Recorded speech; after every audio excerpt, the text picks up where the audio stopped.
Équateur Mambenga en général, pays ya Mbandaka en particulier, sango oyo eza penza ya bino. CAA, Compagnie Africaine d'Aviation, Mokondi mpe fumu ya mapata, azongi selibino bavol na ye na ba destination ya Kinshasa Mbandaka Kinshasa, Kinshasa Kindu Kinshasa, nyonso eza kosalema na Airbus A320, ba destination ya boye, okokutanga place mosusu te, kaka na CAA, Compagnie d'Aviation oyo ba Congolais balova, à partir déjà ya le 19 décembre 2022, kwenda futuka na kwenda vutuka, Mbandaka na Kindu, kokende yango ekomi neti na sima ya ndako, à travers reprise ya bavol kitoko oyo. CAA, facilitateur ya bana Congo, Mosungi, aboya ba Congolais balela. CAA, balinga kamboka boete, vous êtes trop amoureuse du pays. Mardi, Elam Nawabota Nabino, merci pour votre belle bossa télévision Nabino pour la colonne d'info Lingala, journal ya peuple pour la peuple, tout fond la journal Oyo, na élément ya primature pour notre premier ministre Jean-Michel Sama Azalaki, na séance de travail mokola lundi 23 janvier na cabinet na ya Mosala na le août Bissar ou Azali coordonnateur ya ba affaires maritimes et investissement ya Indonésie Nadina Sona Pesibino ba détail.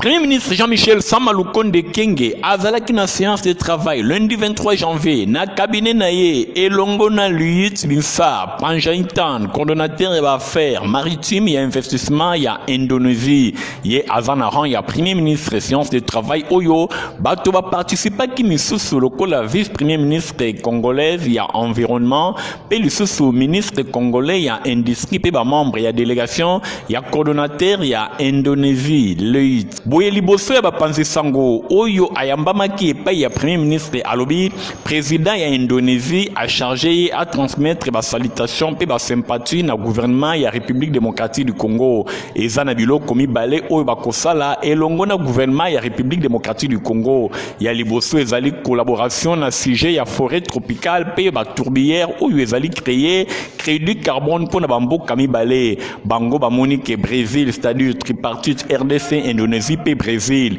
boye ekoza na puissance moko makasi na capacité ya négociation na niveau international pona oyo etali changement climatique République démocratique du Congo azali mboka moko très riche donc esengeli baye bana ko travailler ensemble c'est-à-dire RDC et Longona Indonésie na ngambo mosusu vice premier ministre en charge de l'environnement F Bazaiba Masudi alobi ke rencontre oyo ezali bongo résultante ya processus moko ya malonga oyo et aboutir na signature ya accord tripartite Brésil, RDC et Longona Indonésie. Rencontre Oyo et Zalibongo na cadre ya bilatéral entre RDC et Longona Indonésie pour la mise en œuvre ya accord Oyo.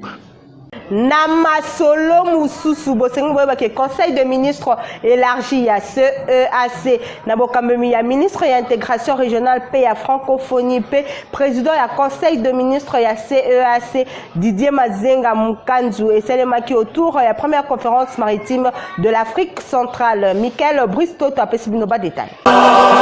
Gouvernance et sécurisation de l'espace maritime de la CEAC pour le développement d'une économie bleue durable en Afrique centrale, Nde Ezalaki Tem, Oyetambouissaki Masolo, na Conseil des ministres. Session ordinaire préparatoire à la première conférence maritime, Oyekambamaki Paya Warrior le plus vivoltant du gouvernement Sama Lukonde, Excellence Didier Mazenga Mukanzu, l'homme de Kisalu Nantola Kutuba Nanima, ministre intégration régionale pe francophonie, président en exercice du Conseil des ministres à CEAC. Déjà avant midi, na salon bleu et immeuble intelligent, à Fongola qui va travaux dans Maloba Oyo. C'est sur cette note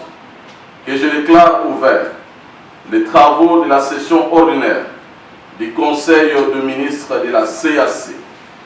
préparatoire à la première conférence maritime. Masolo proprement dit interbandakate bandi à huis clos et le ministre peut expérience sur le pays membre de la CEAC na cadre préparatoire ya première conférence maritime ya Afrique centrale. Après Masolo, deuxième rapporteur, asalaki compte rendu, pe atalisaki ba résolution, conseil ezui pour la réussite, ya première conférence maritime. Moko nangweza, ba senga ki ba perdre de vue te, ba traité pe ba convention, oyo eza mingi exploité te, pour na bolamu ya bato nyonso. Boye na mbo ya clôture ya ba travaux. Président du conseil des ministres ya CEAC, Excellence Didier Mazenga Mukanzu, azongelaki ba point, oyo balobelaki, oyo bako soumettre sima na conférence ya ba chef d'état pe ya ba gouvernement oyo ko salema mikolo ezali koya. Les principaux axes de la politique maritime intégrée. L'avant-projet de stratégie relative à la sûreté et sécurité des intérêts vitaux en mer dans les eaux continentales, ainsi que l'avant-projet du protocole d'accord révisé relatif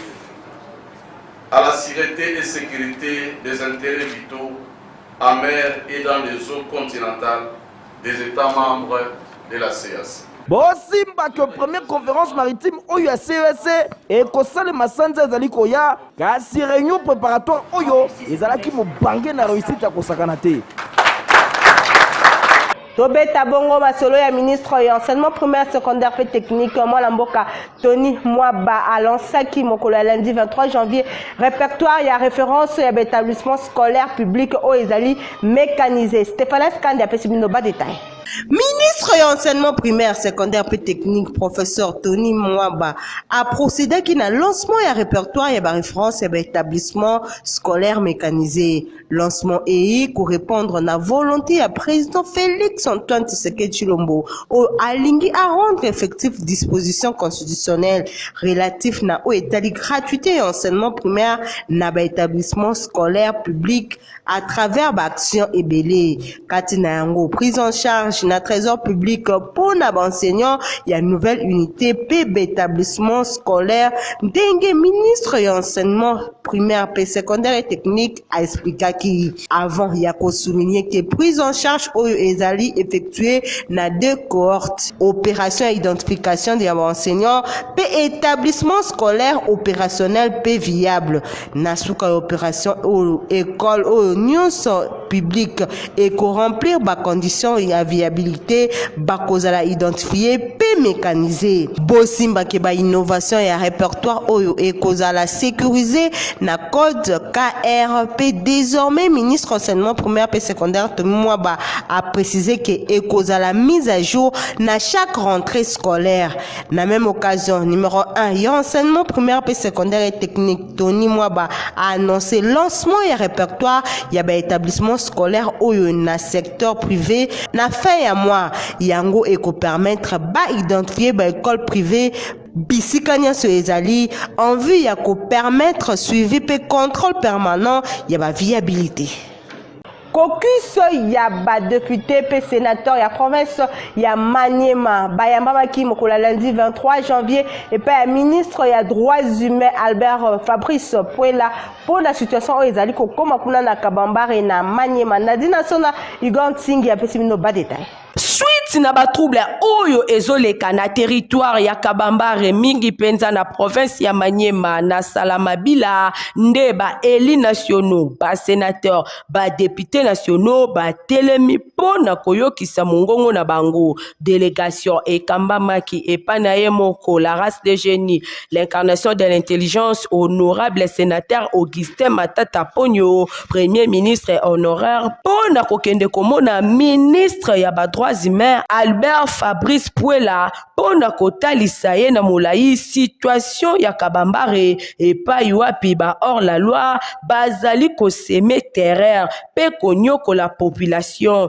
nzokande tozana état de droit kasi kuna droit de l'homme eza respecté te en plein 21e siècle bazali kolongola basi bilamba soi-disant po alati kilote jupe ya mokuse tope pantalon situation oyo nyonso ezolakisa ke bana ya Maniema baza abandonné ndenge honorable Augustin Matata Ponyo Mapon à Limboli. C'est inacceptable lorsque dans un pays il y a la puissance publique qu'une partie de la population du pays se soit abandonnée.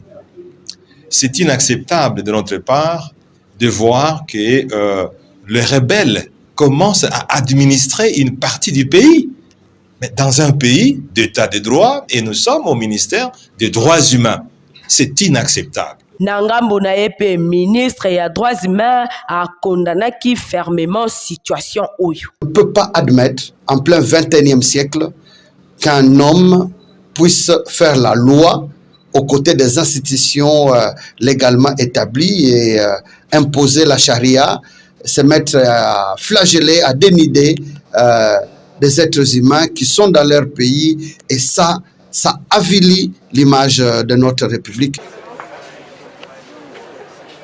Honorable Néron Mbungu Azala qui dimanche 22 janvier na paroisse la résurrection à 18e communauté évangélique de l'Alliance au Congo CEC. Honorable Néron Mbungu a été en tant qu'évangéliste itinérant héritier Mapinde Azala qui a compte Foningala. Paroisse La Résurrection, il y a 18e communauté évangélique de l'Alliance au Congo, district ecclésiastique Yakin Centre, Nde et Yambaki, honorable Néron Mbungu, évangéliste itinérant, Fumwabanga Moyo, Tangu Akomaki na paroisse Oyo na commune ya Kisenso, et Zalaki et Sengo Makasi, Ayamba Makina numéro 1 ya paroisse, Pasteur Ngimbi, Oyo ba cérémonie ya ndenge na ndenge Tangu Elekaki, et Yaki moment ya prédication, l'homme du peuple Fumwabanga Moyo, Ateyaki Kolobake, Molimo ezana nguya, Penzoto ezana bulembu, abandaki na livre ya Matthieu chapitre 26 verset 41, pona Kolobake, esengeli bo veiller pe bo prier pona kokuya na masenge miate, esprit ezali disposé kasinzoto ezali faible, ateyaki pe na Galate chapitre 5 verset 19 tina 21, pona Kolobake, misala ya nzoto ezali misala oyo ezali kokitisa mutu, ndakisa impudicité, idolâtrie, jalousie, querelle, pe bongo na bongo,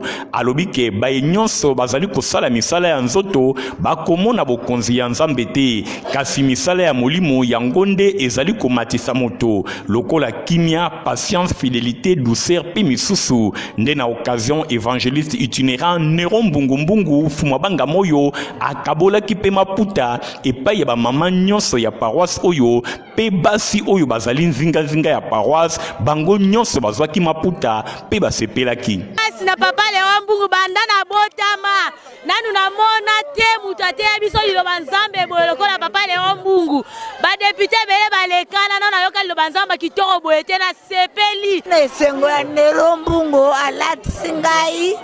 nazana esengo na tondi na ngo banda ba député bayana bango bakosa tena ba mifa ba deni ba sensa be banga oyo asali volontaire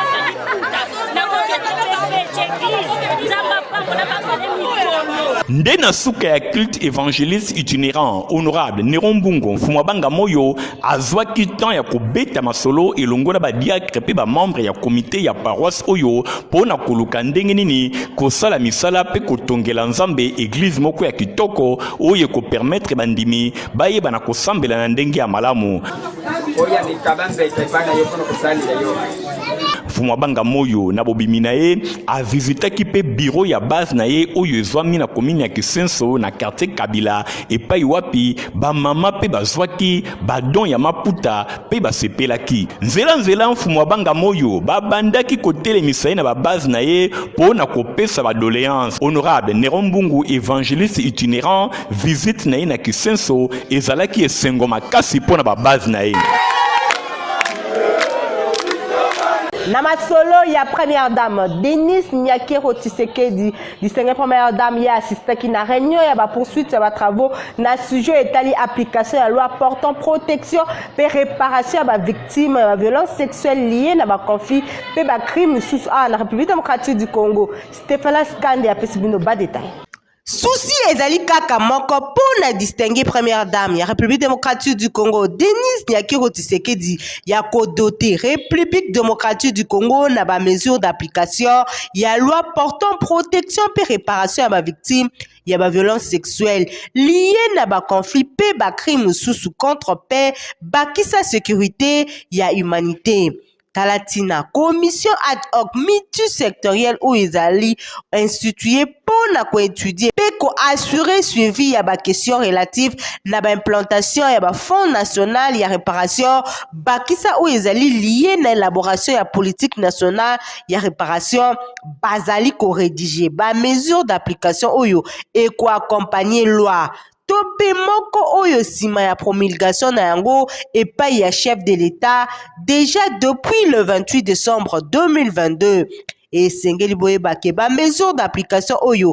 ekopesa porte moko matériel na ba différents principes oyo ezali posé na loi ekozala notamment ba mesure d'application oyo ezali ko concerner écosystème ekozala question ya ko harmoniser décret loi oyo ezali ko créer fonds na disposition ya loi ya ba mesure oyo ekoporte pe également sur statut ya ba victime ba question ya réparation pe oyo ezali lié na protection ya ba victime et sengeli bo simba lisusu ke loi oyo ezali inscrit na cadre ya justice transitionnelle ezali ko doter mboka na ba cadre moko normatif particulièrement quoi adopter pe ko fixer ba principes fondamentaux relatifs na protection pe réparation ya ba victime ya ba violence sexuelle liée na ba conflit pe ba victime ya ba crime contre paix bakisa sécurité ya humanité processus oyo ezali fruit ya implication personnelle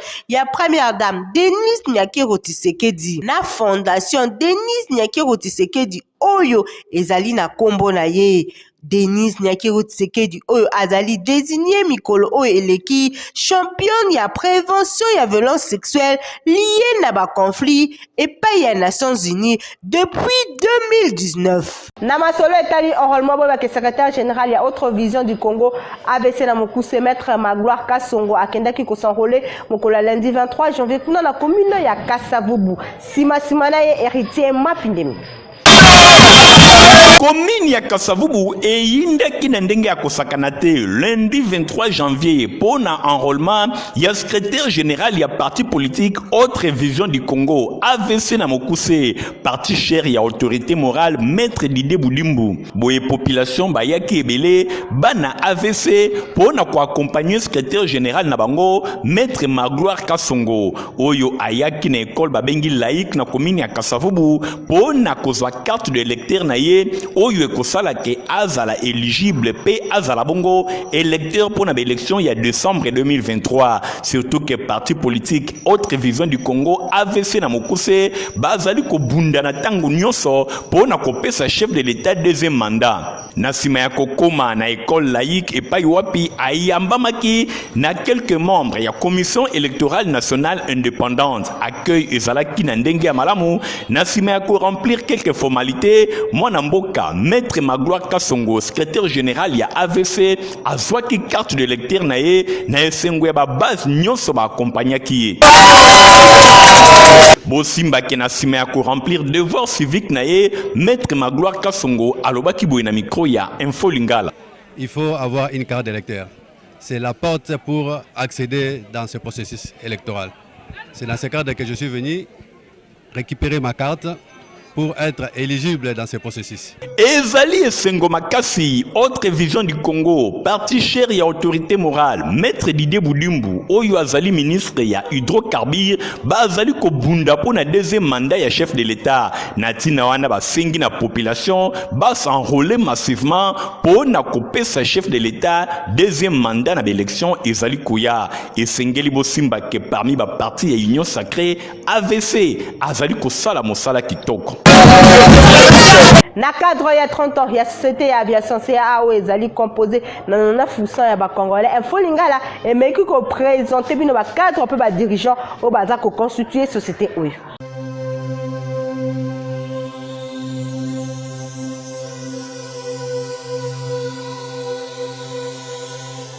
CAA spécialiste à Congo profond. Créé depuis 1990, le lot a totalisé 30 ans de service à RDC, pays à peuple congolais. 95% ya bagents ya CAA, bazali bongo ba congolais ya Poso, ba congolais ya Makila, pe ba congolais ya Nzoto, c'est-à-dire ba congolais à 100%. 99% ya badirecteur pe ya bacadre ya société oyo bazali bongo bacongolais. Na yango CAA azali véritable locomotive na secteur ya aviation ya RDC pour apesi valeur pe chance na bacongolais oyo bazali bongo mingi na bango formé na CAA. Esengeli boyeba ke majorité ya badirecteur oyo to 99% na badirecteur oyo babandi carrière na bango na CAA lokola ba agent simple pe lelo bazali bongo badirecteur pe bacadre oyo bazali kosala fierté ya société oyo. Na occasion ya 30 ans ya existence ya CAA tokotalisa bino quelques directeurs pe ba agent oyo bazali na CAA depuis création nango to bakoti na CAA quelques années après création nango. Et c'est boyeba que CAA ezali bongo spécialiste ya Congo profond. Bolanda bango, boyoka bango pour comprendre que CAA ezali bongo société ya mboka dirigée na bana mboka. Kombo na ngai Richard Chinyama na zali na CAA depuis 2001. Kobadranga ya CA nazalaki na département ya cargo, responsabilité nanga yalaki coordonnateur ya service fret. Lelo nazali directeur des opérations au sol. Et na o etali direction nangai tozali na responsabilité à consommer contrat commercial azui na passager. C'est-à-dire que billet au pesaka na passager, ils ont engagement. Une fois que commercial a sali musala na ya côté ka billet, passager wana akuya ne parabiso na mukolo yo e sengelaki biso to kotia na pepo na bagage na ye to memie na point A tino na point B tout en rassurer que bagage n'est pas commis dans le Sengeli. Dans le département à Bisso, tu as effectivement le la plate tournante. Pour travailler avec la synergie dans le département, mingi, finance, technique, commercial, sécurité, qualité. Nango, pour voler salema, et c'est que veiller dans l'aspect de ya liboso koyeba ko ponana no sous-traitant esengeli ya mibale faut koyeba ko préparer selon besoin ya commercial pepo ko bongisa pepo wana donc pepo tango tozo yango na technique il faut ko nettoyer yango ko sukola yango na ndenge esengeli na norme et procédure sima ko sukola yango il faut que le carburant, il faut que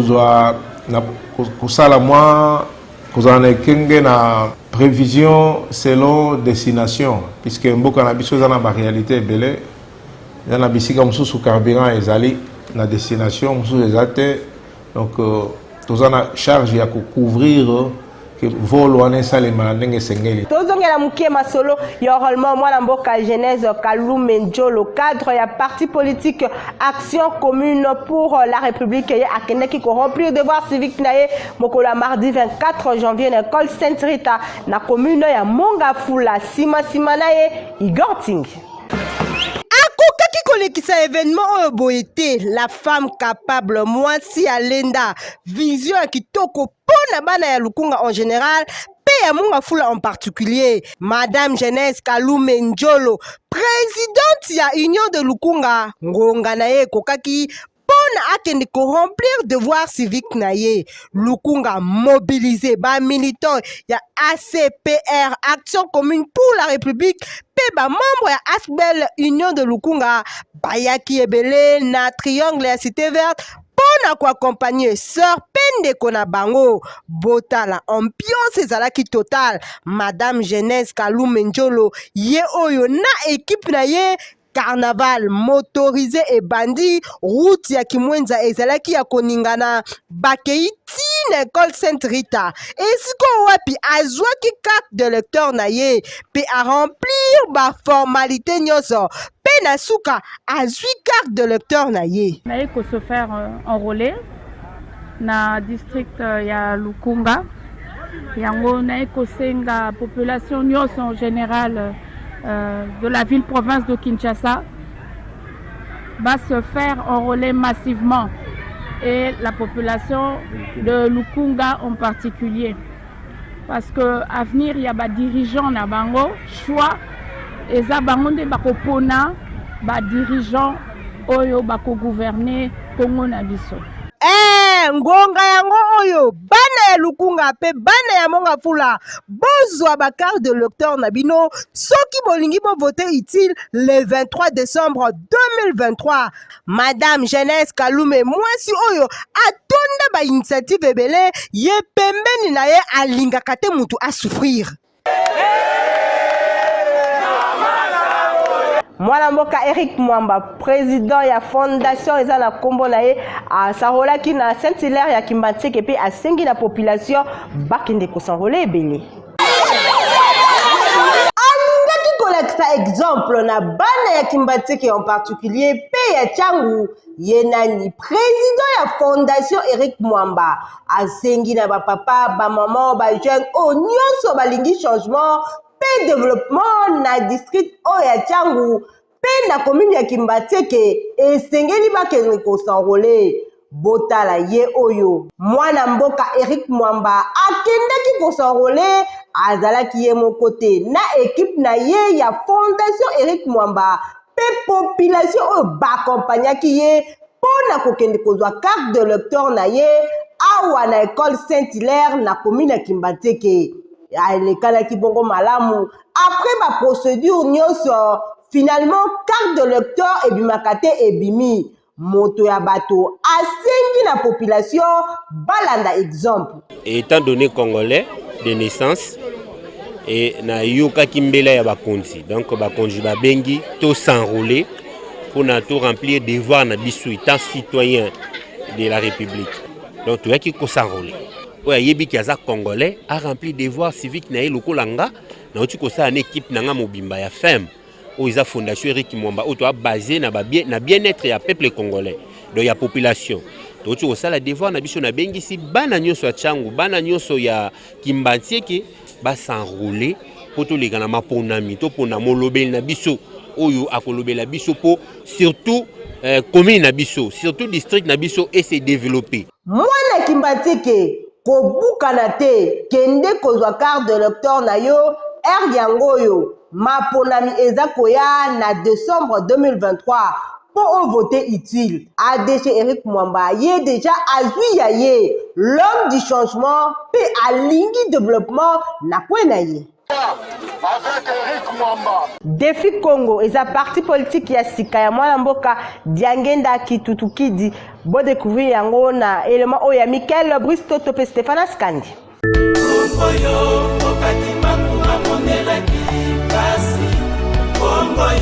Qui a dit que ba prophétie ya Tata Simon Kimbangu na masolo ya politique kokokisama na Congo te di lelo tika to ebisa bino ke biyano ekomi kasi otuni ngai ndenge nini yoka défi Congo eye parti ya sika ya bana mboka na République démocratique du Congo yoka défi Congo ezalaki bon créé le 13 août 2022 na ville ya Kisangani parti ya ba congolais oyo eye ko répondre na aspiration ya ba kongomani kasi lelo sango malamu eye parti politique défi Congo eye na ba diverses solutions na makambo ebele oyo etungisaka bino ya mwana mboka Diangenda Kututukidi Martorel petit-fils ya prophète Simon Kimbangu pe fils biologique cadet ya papa Diangenda défi Congo boyeba ke ezali parti panafricaniste bavandisi na ndenge ya kolenda idéologie veut dire induse ya parti na bango na pouvoir théocratique boye moko papa Diangenda Kututukidi Martorel akozala si simple instrument to mosali ya pamba po défi Congo eza bongo accomplissement ya ba prophétie oyo epesamaka 100 ans eleki epai ya Tata Simon Kimbangu vision na ye bosimba keza ya korefonder Congo na nouveau système ya gouvernance uta bomone ya papa diangi na kututukidi Martorel atikala soko mokete kozwa kimia mpona komedite pe kokanisa na bozindo na oyo etali misère to pe pasi ya moto moindo to l'homme noir yo na ngai tolinga congolais koleka Congo pamba te na ntango tozongisi congolais na esika na ye komitesi valeur yo nanga esengeli koyeba ke défi Congo ezali installé na bagrande ville nyonso pe na baprovince nyonso ya minene ya République démocratique du Congo. Secrétariat général na bango ezwami bongo na avenue Bolafa numéro 58 quartier Diangenda na commune ya Ngiringiri. Défi Congo boyeba ke ezali parti ya unité po eyende kosangisa bakongolais nyonso awa tribalisme kutu bosana. Eric Massamba moko bakadre ya parti a communiqué dans où était la signification il y a lettre K. Le Congo, je crois que dans notre alphabet africain, il n'y a pas spécialement de C. Je ne vois pas jusque là où il y a un C. Que dans notre langue, quand on dit RDC, le C c'est un C dans l'alphabet européen. Comme on aurait pu le dire RDK, République démocratique du Congo avec le K qui est le K africain. Bon, Kendenoki na siège à partir de FI Congo, bozo ba fiche d'adhésion na bino, bo kota kota na kati ya parti, rendez-vous le 23 décembre 2023. Dans la communiqué écologique que voilà dans lecture nango. Famille Aouka elongona promoteur John Aouka Moma bazana mawa ya koyebisa na baninga bandeko pe bayebenda bango nyonso liwa ya mama koko pendeko na bango na Congo ya Joséphine Shinja Mbayo ye akufaki mokolo ya mardi 17 janvier 2023 na clinique Bondeko oyo ezwami na commune ya Limete. Boye programme ya matanga ezali boye mokolo ya vendredi 27 janvier 2023 de veillée mortuaire ekosalema na salle babengi Matu Samuel oyo ezwami na croisement ya baveni asosa pengiringiri. Mokolo ya samedi 28 janvier 2023 nde nzoto ya mowei ekobima na clinique Bondeko oyo ezwami na commune ya Limete à partir ya 9h déjà. Bokundami ekosalema na cimetière ya Kinkole nouvelle cité oyo ezwami na commune ya Nsele. Kasi en attendant matanga ezali kosalema na résidence ya promoteur John Aouka Moma oyo ezwami na avenue 15 numéro 43 bis na commune ya Makala mingi penza na quartier Kabila na croisement ya baveni Kimwenza pe 15. Tika été communiqué oyo ekomela bato nyonso bayebaka mama Joséphine Shinja Mbayo. Bozalaki ebele pona kolanda info lingala journal ya peuple na peuple. Merci na équipe mobimba ya info lingala journal ya peuple na peuple. Au revoir. Eye lisusu bana Équateur Mambenga en général pe ya Mbandaka en particulier sango oyo eza penza ya bino CAA Compagnie Africaine d'Aviation mokondi mpe fumu ya mapata azongiseli bino bavol na ye na ba destination ya Kinshasa Mbandaka Kinshasa Kinshasa Kindu Kinshasa nyonso eza kosalema na Airbus A320 ba destination ya boye okokutanga place mosusu te kaka na CAA Compagnie d'Aviation oyo ba Congolais balova à partir déjà ya le 19 décembre 2022 kwenda futuka na kwenda vutuka Mbandaka na Kindu kokende yango ekomi neti na sima ya ndako à travers reprise ya bavol kitoko oyo CAA facilitateur ya bana Congo mosungi aboya ba Congolais balela CAA balinga kamboka boete vous êtes trop amoureuse du pays.